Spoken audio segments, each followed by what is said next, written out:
ሰላም ወላጆች፣ ይህ በቡ በዓለም የዩቲዩብ ቻናል ነው። ይህ ለደረጃ 1 ማለትም 5 ዓመት ለሞላቸው ልጆች የተዘጋጀ ቪዲዮ ነው።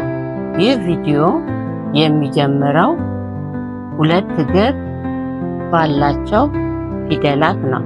ልጆች በዚህ ትምህርት ክፍል ላይ የምንመለከተው በሁለተኛ ደረጃ ላይ የተቀመጡ የፊደል ዝርያን ነው። አሁን ይህ የምንመለከተው ፊደል ቡ ከፊደል በምን ትለያለች ልጆች? እስቲ ለማማና ለአባባ ንገሯቸው። ጎበዝ ልጆች። ፊደል ቡ ቅጥያ አላት አይደለ? ለማማና ለአባባ እንደዛ ብላችኋል? ጎበዞች።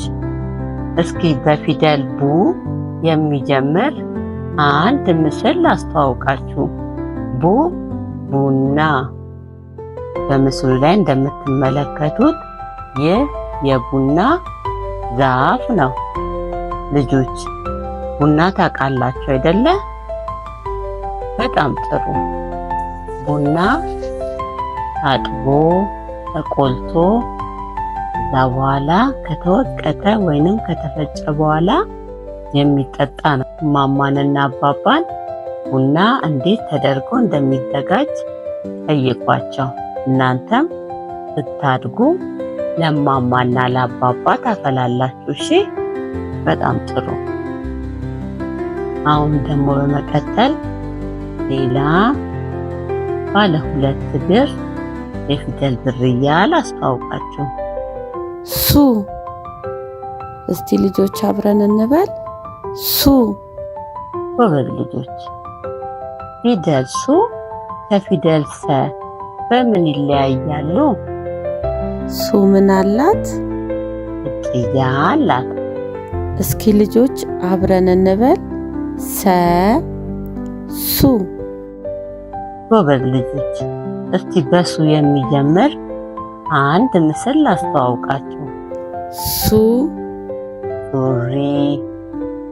ምንድነው ይሄ? ሱሪ ነው አይደለ? ጎበዞች። ሱሪ ለምን ይጠቅማል? ለልብስነት እንጠቀመዋለን አይደለ? ሱሪ ብርድ እንዳይመታን ከምንለብሳቸው የልብስ አይነቶች ነው አይደለ? ጎበዝ ልጆች።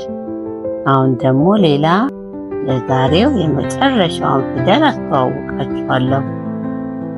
ሹ። ፊደል ማናት? ከፊደል ሹ። ፊደል ሹ በምን ይለያያሉ? ማን ነው ልዩነታቸውን የሚነግረኝ?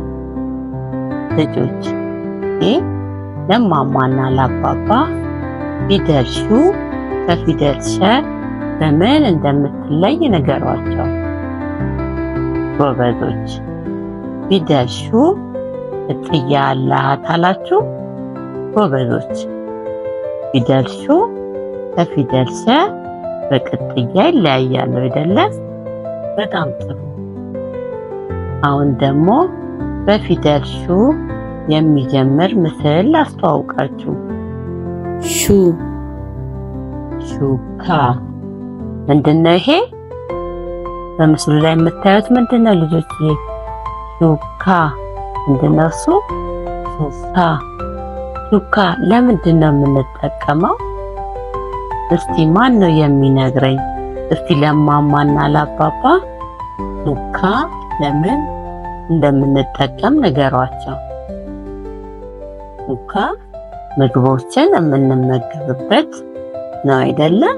በምስሉ ላይ እንደምትመለከቱት መኮረኒ፣ ፓስታ እና ሌሎች የምግብ አይነቶችን እንመገብበታለን አይደለ? በጣም ጥሩ ልጆች። አሁን ደግሞ ካሁን የተማርናቸውን ባለ 2 እግር ፊደላትን እንመልከት። ልጆች እስኪ አብረን እንበል ቡ ሱ ሹ። ባለ 2 እግር ሁለተኛ የፊደል ዝርያ ሲሆኑ ሶስቱ ምን አላቸው? ቅጥያ አላቸው። እስኪ አሁን ደግሞ በእነዚህ ፊደላት ያየናቸውን ምስሎች እንመልከት። ቡ፣ ቡና፣ ሱ፣ ሱሪ፣ ሹ። ሹካ። ጎበዝ ልጆች፣ ለዛሬው በዚህ ላይ በቃናል። በሌላ ቪዲዮ እስክንገናኝ ሰላም ሁኑ ልጆች።